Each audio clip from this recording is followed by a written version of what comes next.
जय गुरुदेव. क्रीट भृंगी वैर ध्याने, तात्काळ भृंगीची होणे. मा शिष्य तरी सद्भाव ध्याने, गुरुरूप केवी न होईजे.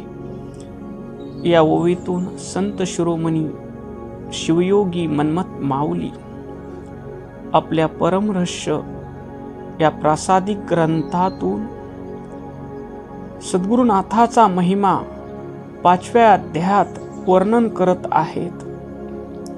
या ओवीत माऊली म्हणतात, भृंगी म्हणजे भुंगा, कुंभार माशी एका आळीला धरून नेते आणि ते आपल्या घरट्यात ठेवते आणि त्याच्या भोवती सारखं गुंजन करत राहते. त्या आळीला त्या माशीची भीती वाटते आणि भयानं ते त्या भुंगा आता येईल, आता मला डंक मारेल, अशा भीतीच्या पोटी भुंग्याचं ध्यान करता करता ती आळी भुंगाच होते, असं माऊली दृष्टांत देऊन सांगतात.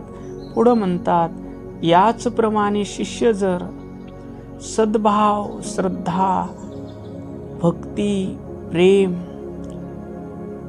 ठेवून अखंड सद्गुरुनाथाच्या चरणाचं ध्यान करीत राहिला तर त्याच्या अंतकरणातील अज्ञान, अहंकार नष्ट होऊन तो सद्गुरुनाथाशी समरस होतो, म्हणजे गुरुतत्वाशी. गुरुतत्वाशी म्हणजे ज्ञान स्वरूपाशी समरस होतो. त्याला आत्मस्वरूपाची अनुभूती येते, असा या ओवीचा सरळ भावार्थ आहे. आता या ओवीचं आपण थोडं चिंतन करू. माऊली म्हणतात, भृंगी कीट न्याय. शिवदास म्हणे, भृंगी कीट न्याय शिवरूप होय निश्चयशी. शिवदास माऊली आपल्या शिवपाठाच्या 2ऱ्या अभंगात म्हणतात,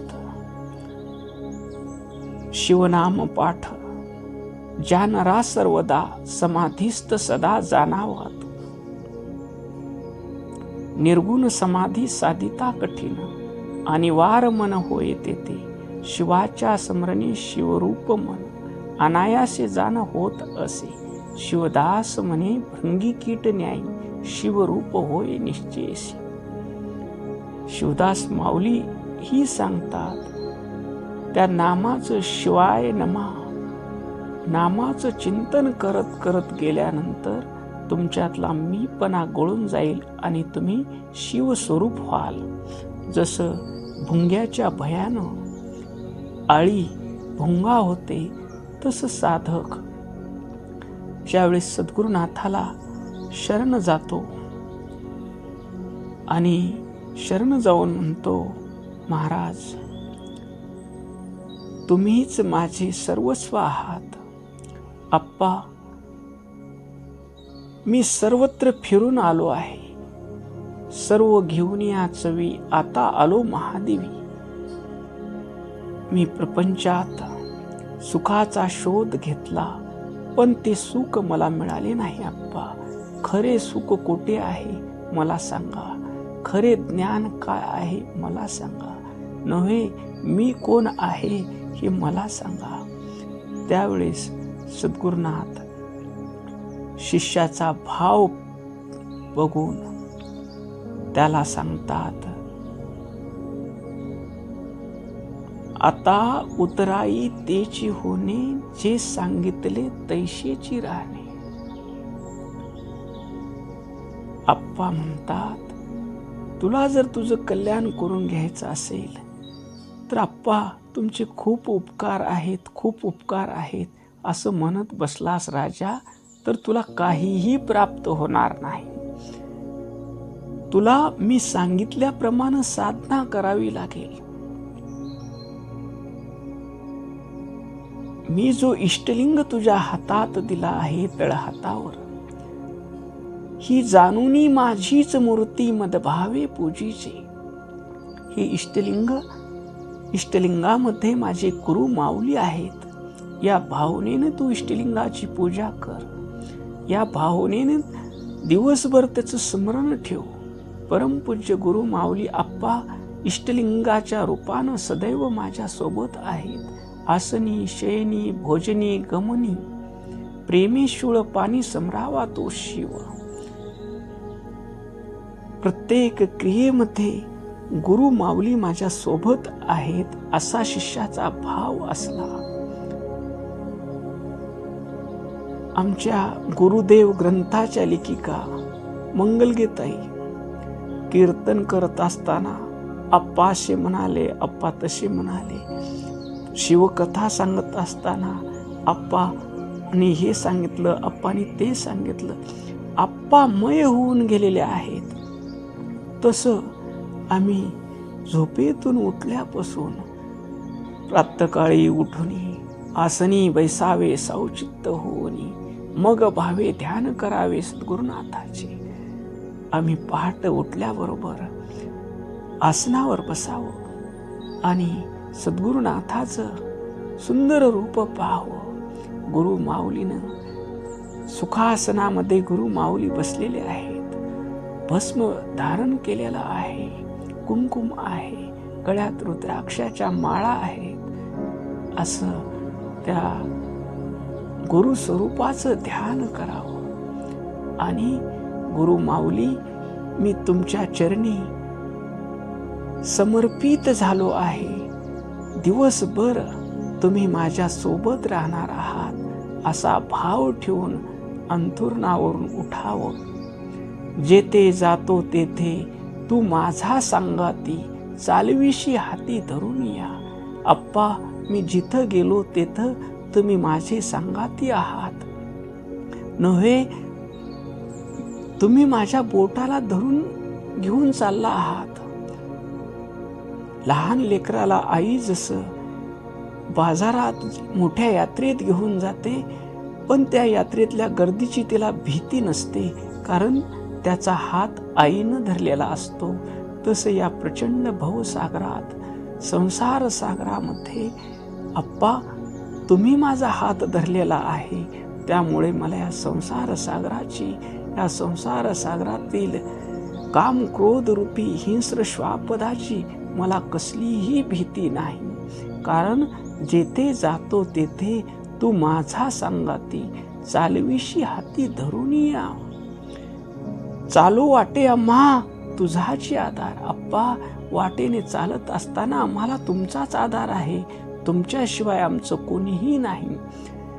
तुम्हीच आई आहात, तुम्हीच बाप आहात, तुम्हीच बंधू आहात, तुम्हीच सखा आहात, तुम्हीच मित्र आहात, तुम्हीच कुळीचे पूर्वज आहात, तुम्हीच आप्त आहात, तुम्हीच सोयरे आहात. सर्व काही तुम्हीच आहात.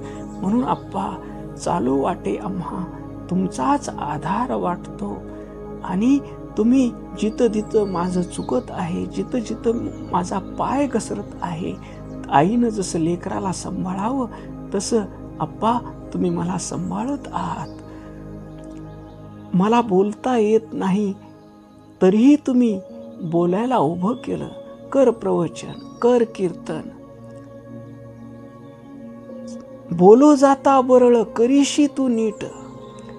आमच्या लेकराचं बोबडं बोलणं बघून तुम्हाला आप्पा आनंद व्हायचा. धनुर्मासच्या अनुष्ठानमध्ये 1 महिनाभर तुम्ही नवीन नवीन लेकरांना बोलायला शिकवलं. कपिलदारच्या पदयात्रेमध्ये प्रत्येक सभेमध्ये नवीन नवीन लेकरांना बोलायला शिकवलं. त्यांचे बोबडे बोल ऐकून तुम्ही आनंदी होत होता. आप्पा, इतकं तुमचं आमच्यावर प्रेम आहे.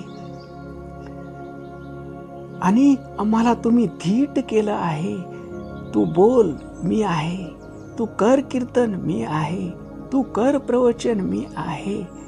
असा तुम्ही आम्हाला अंतरंगात राहून सदैव बोध दिला. अप्पा, असं तुमचं ध्यान करता करता जेवताना प्रत्येक घास शिवाय नमा म्हणून घेताना अंतरंगात बसलेले माझे आप्पा प्रसाद ग्रहण करत आहे असा आमचा भाव असतो.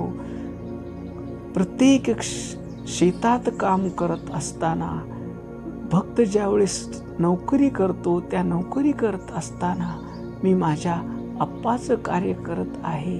कारण काया वाचा मन केले सद्गुरुशी अर्पण, तन मन धन अर्पिता शिन न माने सर्वथा, मने ज्याचे त्याशी देता मी का कुंतू आता. सर्व संसारच तुमच्या पायावर अर्पण केलेला असल्यामुळं इथं माझं काहीही नाही आप्पा. सर्व काही तुमचंच आहे. हा देह तुमचा आहे, हे मन तुमचं आहे, हा प्राण तुमचा आहे, शरीरातला प्रत्येक श्वास तुमच्या सत्तेनं चालतो आहे. असा भाव ठेवून सद्गुरुनाथाचं आम्ही ज्यावेळेस अखंड ध्यान करू तर जसं भयानं त्या भुंग्याच्या भयानं भुंग्याचं ध्यान करता करता अळी भुंगा होऊन जाते, तसं उठल्यापासून झोपेपर्यंत माझे आप्पा माझे आप्पा आप्पा मला धरून चलत आहेत, आप्पा मला खाऊ घालत आहेत, आप्पा माझ्या हृदयात राहून बोलत आहेत, भेटणाऱ्या माणसात आप्पा आहेत. प्रत्येक विश्वरूपानं नटलेलं प्रत्येक जे जे दिशेदृष्टी पुढे ते माझे आप्पाच आहेत. असा भाव शिष्याचा ज्यावेळेस होतो त्यावेळेस मन्मथ माऊली आपल्या अनुभवानं सांगतात, जर शिष्यानं सद्भावनेनं आळी वैरभावानं ध्यान करून भुंगा होत असेल तर शिष्य सद्भावनेनं, त्याची भावना सद आहे, चांगली आहे, माझी आई माझे आप्पा आहेत, माझे वडील माझे आप्पा आहेत, माझे गुरु माझे आप्पा आहेत, माझे मित्र माझे आप्पा आहेत, माझे सखा माझे आप्पा आहेत, माझे कुळीचे पूर्वज आप्पा आहेत, माझे आप्त सोयरे माझे आप्पा आहेत. अशा सद्भावनेनं जर शिष्यानं ध्यान केलं तर तो शिष्य गुरुरूप झाल्याशिवाय राहणार नाही. असं या ओवीतून संत शिरोमणी मन्मथ माऊली सांगतात. ओम शांती शांती शांती.